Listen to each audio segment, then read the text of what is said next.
लोग सीखने वाले हैं टाइप्स ऑफ वेक्टर्स।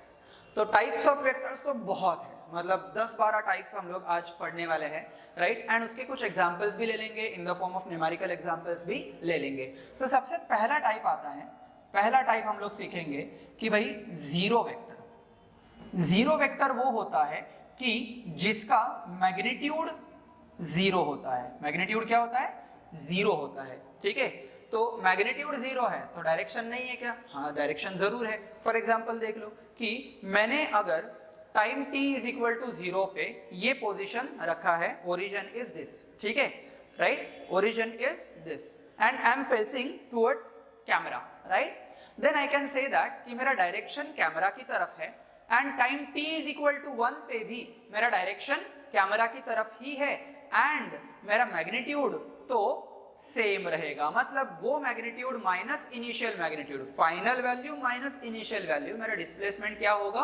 मेरा डिस्प्लेसमेंट होगा जीरो, मतलब मैग्नीट्यूड मेरा हो गया zero, right. But direction is towards camera, right. मैं अगर ऐसे खड़ा रहता हूं एंड ऐसे खड़ा रहता हूं, ठीक है, तो उसमें कुछ चेंज है कि नहीं, राइट। बट मेरा वैल्यू जीरो आ जाएगा, इसीलिए उसको क्या बोलेंगे? Zero vector. Is it very clear? एक छोटा सा एग्जांपल देखेंगे।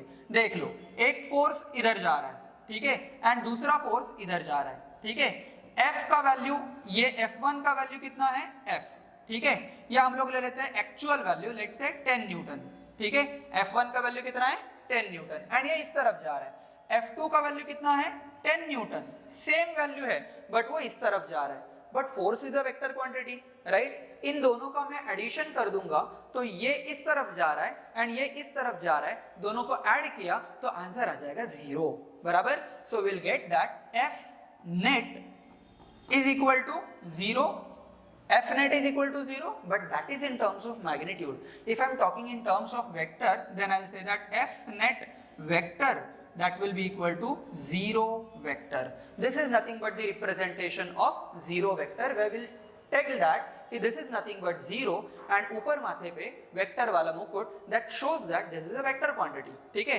बट स्पीड एंड स्पीड को अगर हम लोगों ने किया तो वो जीरो ही कहलाएगा because speed is a scalar quantity. Let us move for next part that is called as a parallel vector, ठीक है, parallel vector। अभी पैरेलल लाइंस तो हम लोगों ने पढ़ लिया है, राइट। सो पैरेलल वेक्टर्स ये पेयर में आ जाएंगे। कैसे आ जाएंगे? पेयर में, इसीलिए पैरेलल वेक्टर नहीं होगा, क्या होगा? पैरेलल वेक्टर्स होगा, ठीक है। So let us try to get that कि एक फोर्स इधर है, राइट, एंड एक फोर्स ये है, ठीक है। क्या उनका मैग्नीट्यूड अलग है? यस, बिल्कुल अलग है। क्या उनका डायरेक्शन सेम है? यस, डायरेक्शन सेम है। एंड जिसका डायरेक्शन सेम होगा वो जो वेक्टर्स रहेंगे, दो वेक्टर्स, वो आपस में पैरेलल रहेंगे एक दूसरे के, राइट। जो हम लोगों ने ज्योमेट्री में सीखा एग्जैक्टली वही हम लोगों को देखना है। सपोज ये ए वेक्टर है एंड ये बी वेक्टर है, ठीक है। नाउ इसके वेक्टर रिप्रेजेंटेशन में हम लोग ऐसे नहीं बोल सकते कि A vector which is equal to B vector. No, A vector is parallel to B vector, ठीक है। सो तीन चीजें बहुत अच्छी तरीके से ध्यान रखना। A vector is not necessarily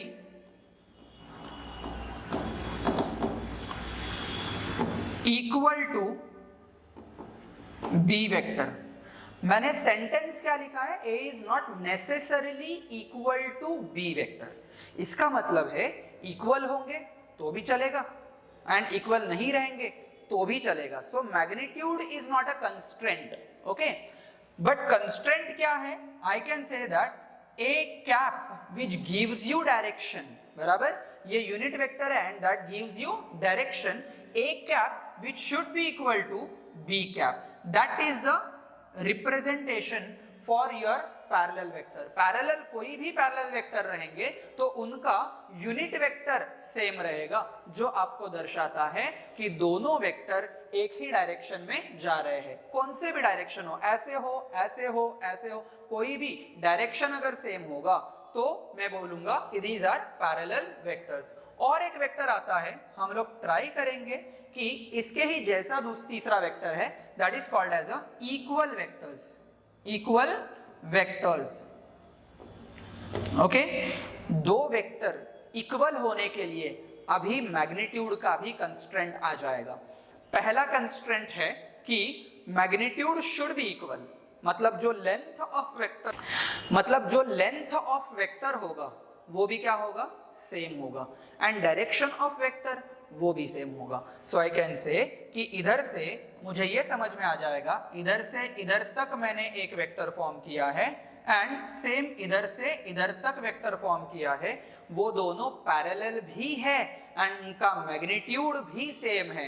मतलब इक्वल वेक्टर ऐसे दो वेक्टर होते हैं कि जिनका डायरेक्शन भी सेम होगा एंड मैग्नीट्यूड भी सेम होगा। Is it very clear? Okay, so let us write this constraint as this is A vector and this is B vector. ठीक है, तो a एंड b ये दोनों इक्वल होना जरूरी है। ओके, सो इधर मैं लिख देता हूं कि a vector which is equal to b vector, that is first thing.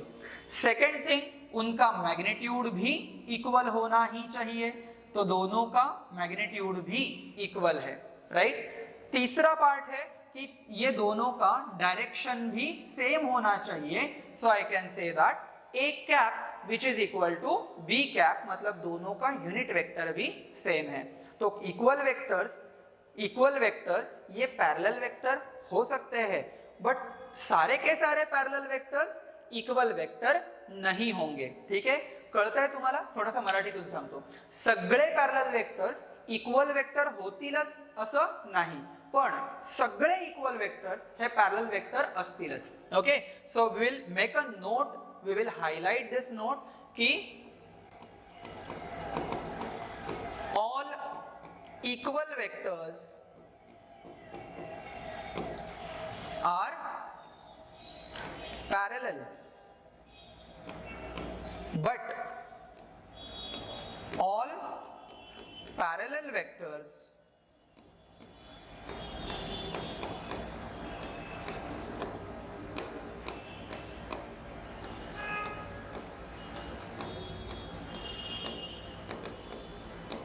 Not necessarily equal.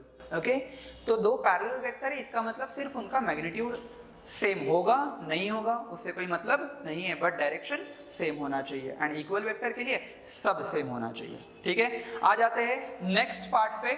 चौथा टाइप ऑफ वेक्टर हम लोग पढ़ने जा रहे हैं, fourth type of vector, and that is called as an anti parallel vector, right. So anti parallel vector, अभी anti ये word से ही समझ में आता है, जैसे कि रैगिंग कमिटी होती है, एंटी रैगिंग कमिटी होती है, ऑपोजिट होती है, right. So same way we can say that corruption anti corruption. So वैसे पैरेलल एंटी पैरेलल, पैरेलल अगर होगा तो सेम डायरेक्शन, एंटी पैरेलल होगा तो opposite direction, right. So we can say that two vectors in opposite direction, right. We will represent this in the form of vectors. एक vector ऐसा है and दूसरा vector ऐसा है। कैन आई से दैट इसमें भी मैग्नीट्यूड का constraint नहीं है, राइट। इसमें भी मैग्नीट्यूड का कंस्ट्रेंट नहीं है, बट दोनों अपोजिट डायरेक्शन में। मतलब मैं अगर इसको कहूं कि भाई ये भाई साहब है ए वेक्टर आणि हे आहे बी वेक्टर, ठीक है। A and B are in exactly opposite direction. अभी जभी भी अपोजिट डायरेक्शन होगा, ये नोट डाउन करके रखो, नोट अगेन, छोटी छोटी बातें मैं आपको कह रहा हूं, शेयर कर रहा हूं, आपको नोटबुक में भी लिखना है। नोट करके, opposite represented by negative sign, ठीक है। ये चीज आपको नोट करनी है आपके नोटबुक में, आगे जाके बहुत फायदा होगा। अपोजिट क्या रिप्रेजेंट करता है? नेगेटिव साइन रिप्रेजेंट करता है। मतलब मैं कहूं कि मैं 4 मीटर इधर गया, इसका मतलब मैं -4 मीटर इधर गया। Is it very clear? So we will say कि इधर मेरा कंस्ट्रेंट क्या होगा कि भाई ए एंड बी के बारे में मुझे कुछ लिखना है, तो कैसे रिप्रेजेंट करूं कि भाई साहब ए वेक्टर, ये जो है ए वेक्टर जो है, इसका जो मैग्नीट्यूड है वो not necessarily be equal to B vector. ये हम लोगों ने पैरेलल वेक्टर में भी कहा है, right. And at the same time ये जो कुछ ए कैप है, ए कैप का डायरेक्शन किधर है?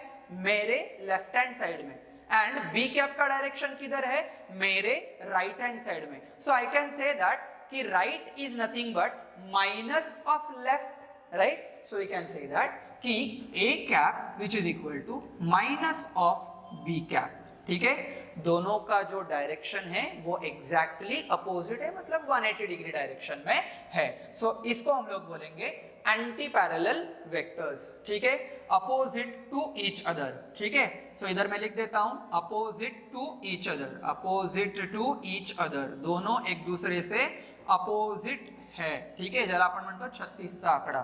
ठीक है, so let us move for next part called as a negative vectors. क्या बोलेंगे, नेगेटिव वेक्टर्स.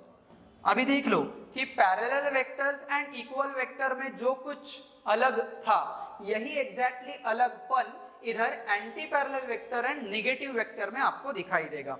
देख लो, नेगेटिव वेक्टर कहता है कि तू कितना इधर जाता है एग्जैक्टली वैल्यू भी मैं अपोजिट डायरेक्शन में जाऊंगा. क्या मतलब, मैग्नीट्यूड सेम होगा? यस, बिल्कुल सेम होगा. क्या अपोजिट डायरेक्शन में होंगे? यस, बिल्कुल अपोजिट डायरेक्शन में होंगे. सो मैं बोलता हूं कि भाई ये ए वेक्टर अगर ये डायरेक्शन में है, बी डायरेक्शन में ये वेक्टर होगा. क्या लेंथ समसमान है? यस, लेंथ भी समसमान होगा एंड अपोजिट डायरेक्शन में होगा, मतलब ये जितना जा रहा है उतना ही ये अपोजिट डायरेक्शन में जा रहा है, इसीलिए उसको क्या बोलेंगे, नेगेटिव वेक्टर. ये नेगेटिव साइन का मैंने रिप्रेजेंट किया ना, एग्जैक्टली ये मैच इधर हो रहा है, बट इक्वल मैग्नीट्यूड होगा तो ही. सो विल से कि इधर मेरा वैल्यू क्या आ जाता है, ए वेक्टर एंड इधर बी वेक्टर. मैं इधर क्या लिख लूं, अकॉर्डिंग टू मैथमेटिकल सेंस क्या लिख सकता हूं मैं, ए वेक्टर. अभी वेक्टर के फॉर्म में भी लिख सकता हूं बिकॉज मैग्नीट्यूड भी सेम है बट इन अपोजिट डायरेक्शन में है. अपोजिट डायरेक्शन रिप्रेजेंट करने के लिए मैं माइनस साइन दे देता हूं, तो A vector which is equal to minus B vector. Is it clear? Similarly मैं बोल सकता हूं A cap which is equal to minus B cap. ठीक है, now what about magnitude. Magnitude कभी भी नेगेटिव नहीं होता, ये ध्यान में रखो, कभी भी मैग्नीट्यूड नेगेटिव नहीं होता. Again another note. ठीक है, छोटे छोटे ट्रिकी पॉइंट्स आपको मिल जाएंगे इस वीडियोस में. ठीक है, so another note is magnitude never be negative. It is always on always positive. अगर वो ऑलवेज ऑन ऑलवेज पॉजिटिव है एंड ये इक्वल लेंथ वाले हैं, तो क्या मैं बोल सकता हूं कि मैग्नीट्यूड सेम होगा, समसमान होगा? यस, बिल्कुल. So I will write this as A vector का magnitude which is equal to B vector का magnitude. Is it very clear? 5 vector हम लोगों ने सीख लिए हैं. ठीक है, और कुछ वेक्टर हमें सीखने हैं. Late us move ahead for that. 6th vector आता है आपके पास कि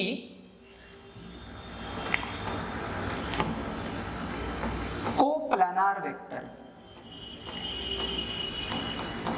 6th vector is coplanar vector. मतलब मान लो कि ये एक मेरा मोबाइल है, हर बार मैं मोबाइल ही ले रहा हूं, देख लो, ये मेरा मोबाइल है. ठीक है, ये मोबाइल में ये एक प्लेन है, ज्यादा मराठीत म्हणतात प्रतल. ठीक है, सो एक प्लेन है. ठीक है, ये प्लेन पे एक वेक्टर में रिप्रेजेंट कर रहा हूं इस तरफ. ठीक है, एक वेक्टर रिप्रेजेंट कर रहा हूं इस तरफ, एग्जैक्टली यही सरफेस पे. तो ये 2 वेक्टर एक ही सरफेस पे है, इसीलिए मैं ये 2 वेक्टर्स को बोलूंगा कोप्लानर वेक्टर. ठीक है, इससे अलग मैं अगर बताऊंगा कि एक वेक्टर आपकी तरफ है. ठीक है, एक वेक्टर आपकी तरफ है, एक वेक्टर इधर तिरछा है एंड एक वेक्टर ये स्ट्रेट है. क्या ये एक पर्टिकुलर प्लेन पे मैं रिप्रेजेंट कर सकता हूं क्या? No, not possible. Then in that case I can say that they are non coplanar vectors. Okay, so let us understand that coplanar vector मतलब क्या होगा. ये एक पर्टिकुलर प्लेन है. ठीक है, अगर एक वेक्टर इस तरफ मैंने ड्रॉ किया है, दूसरा वेक्टर इस तरफ मैंने ड्रॉ किया है. ठीक है, सो इसको मैं बोलूंगा, चलो हम लोग वेक्टर्स के लिए अलग कलर यूज कर रहे थे, तो मैं यही कलर यूज कर रहा हूं. ठीक है, एक वेक्टर है ए वेक्टर एंड दूसरा वेक्टर है बी वेक्टर. चलो तीसरा भी वेक्टर हम लोग ले लेते हैं. तीसरा वेक्टर है लेट्स से सी वेक्टर. ठीक है। सो अगर ए बी सी के ऊपर हम लोग चर्चा करें तो क्या ये वर्टिकल प्लेन के ऊपर ही आ रहे हैं? ये किधर आ रहे हैं? वर्टिकल प्लेन के ऊपर ही आ रहे हैं if they are vectors are on same plane, vectors are on same plane. अभी इसके ऊपर चर्चा होगी कि ये किधर से, इसके ऊपर चर्चा होगी कि ये किधर से चालू हो रहे हैं एंड किधर तक जा रहे हैं, ठीक है। क्या ये एक ही पॉइंट से चालू होना चाहिए क्या? नो, नॉट नेसेसरीली, ठीक है। सपोज मैं कह रहा हूं कि भाई बी वेक्टर जो है वो वेक्टर इधर से चालू हो रहा है, कोई दिक्कत नहीं है। ए वेक्टर है वो इधर से चालू हो रहा है, कोई दिक्कत नहीं है क्या, बट वो एक ही प्लेन में स्थित है? Yes, then I can say that this vectors are coplanar vectors. Okay, next vector की चर्चा करेंगे हम लोग, और एक वेक्टर है कि seventh vector is nothing but collinear vector. अभी कोलिनियर वेक्टर मतलब एक ही लाइन पे वो जा रहे हैं, ठीक है। मतलब मैं फॉर एग्जांपल एक लाइन ड्रॉ कर लेता हूं, ये एक लाइन है, ठीक है, ये ऐसे स्ट्रेट लाइन है, ठीक है, एंड ये लाइन के ऊपर इधर से एक इधर वेक्टर है, ठीक है, एक वेक्टर इधर से इधर है एंड एक वेक्टर इधर से इधर है। क्या ये सेम लाइन से जा रहे हैं? Then I can say that all these vectors are collinear vectors. कौन से वेक्टर होंगे? कोलिनियर वेक्टर्स, ठीक है। सो एक लाइन से जाने वाले वेक्टर्स को हम लोग बोलेंगे collinear vectors. So A vector, B vector and C vector are said to be collinear vectors. Okay, so मैं कैसे रिप्रेजेंट करूं? पासिंग ऑन सेम लाइन, एक ही लाइन से गुजरने वाले जो वेक्टर्स रहेंगे उनको मैं बोलूंगा collinear vector. Is it very clear? Then next point हम लोग देखेंगे और एक टाइप ऑफ वेक्टर जो है कंकरंट वेक्टर। कौन सा वेक्टर? कंकरंट वेक्टर्स, ठीक है। अभी कंकरंट वेक्टर्स मतलब एक पॉइंट से ही गुजरने वाले, भले वो कोलिनियर हो नहीं हो, कोई फर्क नहीं पड़ेगा। फॉर एग्जांपल देख लो, एकदम सिंपल सा पार्ट है, कौन कंकरंट वेक्टर्स, ये पॉइंट से गुजरने वाला, ये पर्टिकुलर पॉइंट में नोट डाउन कर लेता हूं, पॉइंट कौन सा है? ये पर्टिकुलर पॉइंट है, ठीक है। इस पर्टिकुलर पॉइंट से गुजरने वाले जो कोई वेक्टर्स रहेंगे, मैं ऐसा वेक्टर बोल रहा हूं, ये ऐसा वेक्टर है, ठीक है। So all these vectors are called as a concurrent vector. एक पॉइंट से गुजरने वाले जो वेक्टर्स रहेंगे उनको मैं बोलूंगा कंकरंट वेक्टर्स, ठीक है। अभी यही कंकरंट वेक्टर्स की खासियत हम लोग आगे भी पढ़ने वाले हैं कि ये कोई कुछ फॉर्मूले डायरेक्टली हम लोगों को मिल जाते हैं कोई कंकरंट वेक्टर्स के बारे में, ठीक है। सो 8 नंबर ऑफ वेक्टर्स हम लोगों ने पढ़ लिए, चलो और भी पढ़ेंगे। 9th वेक्टर आता है कि पोलर वेक्टर। अब ये असलियत में पोलर वेक्टर का कुछ काम नहीं होता है हमारे फिजिक्स में, but representation of vector is something different, right. Late us understand this is Cartesian coordinate system. Okay, Cartesian coordinate system में ये होता है ओरिजिन, ठीक है, एंड कोई भी वेक्टर का रिप्रेजेंट करना है ना मुझे, सपोज ये XY प्लेन है एंड ये XY प्लेन में ये एंगल थीटा दिया है, ये जो है ये डिस्टेंस है r, ठीक है। सो ये पर्टिकुलर ए वेक्टर का रिप्रेजेंटेशन, और आई can say that OA vector का रिप्रेजेंटेशन अगर मुझे करना है तो ये रिप्रेजेंटेशन होता है OA vector which is equal to r angle theta.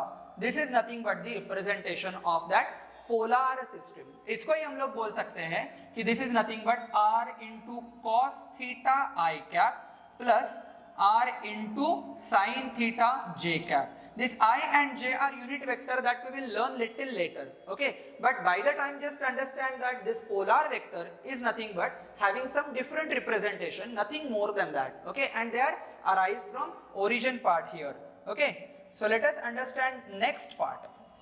10वां part है, बहुत सारे वेक्टर्स है, कुछ याद है क्या? पॉज करके एक बार ऐसे करो कि सारे के सारे वेक्टर्स के टाइप्स एक बार मन में घुलाओ, ठीक है। घुलाओ क्या वर्ड है ना, म्हणजे मनामध्ये घोळवा असे छानपैकी, ठीक आहे। सो सगळ्या क्लियर होतील concept. Let us understand axial vectors. अभी एक्सियल वेक्टर्स क्या होता है, ये जनरली हम लोगों को इंपॉर्टेंट फॉर रोटेशनल मोशन के लिए इंपॉर्टेंट है। जब भी हम लोग रोटेशनल मोशन पढ़ेंगे, टॉर्क पढ़ेंगे, तब हम लोगों को ये एक्सियल वेक्टर्स बहुत इंपॉर्टेंट है। ये एक्सियल वेक्टर्स ज्यादातर कौन से टिपिकल वेलोसिटी, एक्सेलरेशन, डिस्प्लेसमेंट, ये वेक्टर्स आपको एंगुलर मोशन में जो कुछ मिल जाते हैं वो एक्सियल वेक्टर्स हो जाते हैं। फॉर एग्जांपल एंगुलर डिस्प्लेसमेंट, ये एंगुलर डिस्प्लेसमेंट हमेशा प्लेन को परपेंडिकुलर रहेगा। फॉर एग्जांपल एंगुलर वेलोसिटी, ये परपेंडिकुलर टू प्लेन रहेगा एंड अलोंग द एक्सिस रहेगा, एंड एंगुलर एक्सेलरेशन, ठीक है। उसके अलावा आपको मिल जाता है एंगुलर मोमेंटम एंड टॉर्क। ये सारे के सारे जो वेक्टर्स होते हैं, ये फिजिकल क्वांटिटी जो आपको दिख रही है, these are types of axial vectors, because ये एक पर्टिकुलर एक्सिस के, ये पर्टिकुलर बॉडी के एक्सिस के डायरेक्शन में रहते हैं। फॉर एग्जाम्पल देख लेते हैं एक बॉडी, ठीक है, एक ऑब्जेक्ट देख लेते हैं एंड फिर चर्चा कर लेते हैं। सपोज एक ऑब्जेक्ट है, ऐसे सर्कुलर डिस्क है जिसका थिकनेस है कुछ टी थिकनेस है, ठीक है, एंड ये सर्कुलर पर्टिकुलर डिस्क का एक्सिस ये है, ठीक है, एंड वो घूम रही है कुछ इस डायरेक्शन में, राइट, मतलब ये डायरेक्शन में वो घूम रही है। तो दिस एक्सिस के डायरेक्शन में जो कोई वेक्टर रहेंगे, इसको मैं बोलूंगा एक्सियल वेक्टर्स। फॉर एग्जांपल ये एक्सिस के डायरेक्शन में रहेंगे, थीटा वेक्टर, ठीक है, omega vector that is angular velocity, then alpha vector that is angular acceleration. ऐसे सारे के सारे जो वेक्टर्स रहेंगे, इनको हम लोग बोलेंगे axial vectors. Is it very clear to you? ठीक है, let us try to move for next vector, and that is nothing but the very special and very important vector that is called as a unit vector. Okay, so let us understand unit vector. Okay, 11th type of vector, that is unit vector. Unit vector में हम लोगों को क्या करना है, जिसका magnitude अभी ये पेयर में नहीं आएगा, this vector is alone, ठीक है। सो ये मैग्नीट्यूड इसका क्या रहेगा, हमेशा 1 रहेगा, ऑलवेज 1, ऑलवेज ये यूनिट वेक्टर का मैग्नीट्यूड क्या रहेगा, 1 रहेगा, ठीक है। एंड डायरेक्शन कुछ भी हो सकता है, and direction represented by cap, ये कैप के फॉर्म में, म्हणजे मी मगाशी म्हटलं की बर्थडेचं मुकुट, राइट, सो बर्थडे के मुकुट जैसा ये रिप्रेजेंटेशन उसका होता है। Just to understand that this is something different vector which is called as a unit vector whose magnitude is always and always 1। And ये यूनिट वेक्टर का रिप्रेजेंटेशन क्यों इस प्रकार होगा, लेट अस अंडरस्टैंड कि एक वेक्टर है, ठीक है, मान लो कि इसका लेंथ बहुत ज्यादा है, ठीक है, ये इसका लेंथ है, एंड ये लेंथ का वैल्यू आपको मिल जाएगा, लेट अस अंडरस्टैंड कि ये लेंथ का वैल्यू है L, ठीक है, ये लेंथ का वैल्यू कितना है, L है, एंड इसको मैं रिप्रेजेंट कर रहा हूं A वेक्टर से। This A vector which is equal to having magnitude L and direction towards my left. Okay, so let us understand कि मेरे लेफ्ट पे ये जो कुछ A वेक्टर जा रहा है, इसका यूनिट वेक्टर हम लोग कैसे निकालें। अंडरस्टैंड, ए वेक्टर को मैं रिप्रेजेंट करना चाहता हूं, A vector which is in terms of magnitude into direction, ठीक है। मैग्नीट्यूड कौन देगा, लेंथ देगा, तो मैं लिख दूंगा भाई A vector which is equal to L, चमका, A vector which is equal to L, and direction क्या होगा, direction is nothing but A cap, चमका है। Is it very clear? तो ये जो ए वेक्टर है ना, ये ए वेक्टर आपके साथ हो जाएगा L into A cap, clear है। L अगर मतलब वही मैग्नीट्यूड को मैंने डिवाइड किया, तो ये यूनिट वेक्टर, मतलब मैग्नीट्यूड मुझे नहीं चाहिए, ये मैग्नीट्यूड है, ये मैग्नीट्यूड मुझे नहीं चाहिए, तो मैं क्या करूंगा, इसको डिवाइड करूंगा, तो मैं क्या कह लेता हूं कि भाई A cap which is equal to A vector divided by L, ऐसे मेरा इक्वेशन हो जाता है।